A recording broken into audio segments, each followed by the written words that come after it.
Hello बच्चों, कैसे हैं आप लोग। नीट 2026 का जो एग्ज़ाम है उसका सिलेबस एनटीए के वेबसाइट पे अपलोड हो चुका है। ठीक है। इसका एग्ज़ाम मोस्टली लाइकली होना चाहिए 3 मई को, जो कि फर्स्ट संडे पड़ रहा है मई का।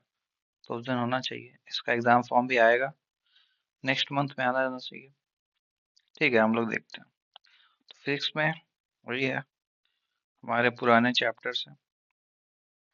फिजिक्स में आपको करना क्या है, इसमें आपको जो भी आप लोगों ने लेक्चर देखा है उसके नोट्स पढ़ने हैं। और इफ पॉसिबल अगर एनसीईआरटी है तो एनसीईआरटी पढ़िए, वो सबसे बेस्ट होता है। ठीक है। लेकिन फिजिक्स के लिए एनसीईआरटी पढ़ना थोड़ा टफ होता है, इसलिए आप लोग उसको नोट से पढ़िए, उसके न्यूमेरिकल्स बनाइए। और अब तो न्यूमेरिकल के साथ साथ काफी थ्योरी क्वेश्चंस भी पूछने लगे हैं। ठीक है। इसमें हाई वेटेज वाले चैप्टर्स हैं, जैसे कि करंट इलेक्ट्रिसिटी, इससे 3-4 आते हैं। इलेक्ट्रोस्टेट हो गया, ग्रेविटेशन हो गया, ये सबसे 1-2 क्वेश्चन आते हैं। Work energy power laws of motion, ये सबसे 2-3 क्वेश्चन तो आते ही हैं। ठीक है। तो हाई वेटेज चैप्टर्स के बारे में मैं आगे बात करूंगा, अभी बस सिलेबस के बारे में बात करते हैं। ठीक है। ऑप्टिक्स हो गया, ऑप्टिक्स से भी बहुत ज्यादा हो गया। और मॉडर्न फिजिक्स, मॉडर्न फिजिक्स से करीब 7-8 क्वेश्चन आ जाते हैं। ठीक है। हम लोग केमिस्ट्री में आते हैं। केमिस्ट्री भी कुछ, केमिस्ट्री का 3 पार्ट होता है, फिजिकल केमिस्ट्री, ऑर्गेनिक और इनऑर्गेनिक। तो इसमें फिजिकल केमिस्ट्री एनसीईआरटी के टॉपिक से थोड़ा सा टफ होता है। ऐसा नहीं है कि बहुत ज्यादा, थोड़ा सा होता है। इसलिए अगर आप फिजिकल केमिस्ट्री को भी अपने नोट से करोगे तो वो ज्यादा बेहतर होगा। एनसीईआरटी से अगर कर लोगे वो तो सबसे बेस्ट है, लेकिन थोड़ा इजी वे में हो जाएगा अगर हम लोग नोट से करें तो। ठीक है।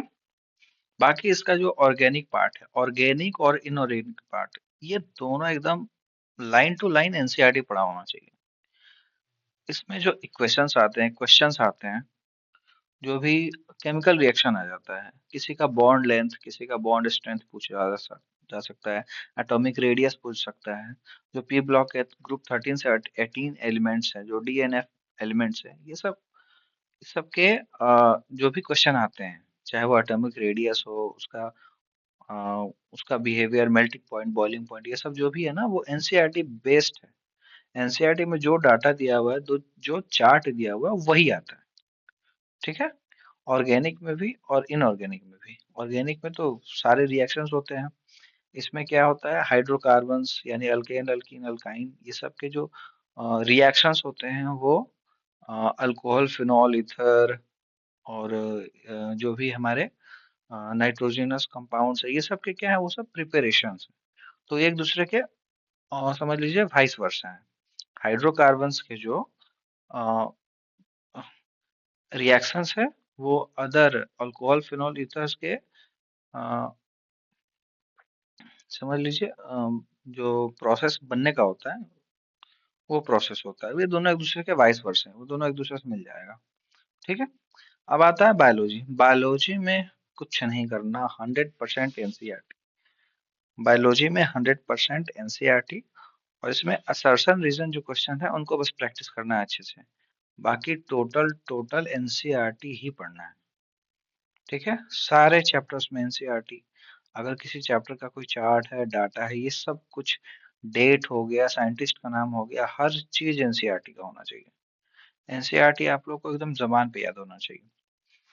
तो कैसे करना है बाकी सारे सब्जेक्ट्स को, फिजिक्स और फिजिकल केमिस्ट्री, इन दोनों के लिए अपने टीचर के नोट्स, और साथ में एनसीईआरटी। क्योंकि एनसीईआरटी थोड़ा टफ है, इसलिए टीचर्स का नोट बहुत इंपॉर्टेंट है। और इन दोनों में न्यूमेरिकल बहुत सॉल्व करना है। ठीक है। फिजिक्स और फिजिकल केमिस्ट्री में न्यूमेरिकल के साथ साथ थ्योरेटिकल क्वेश्चंस भी आते हैं अब।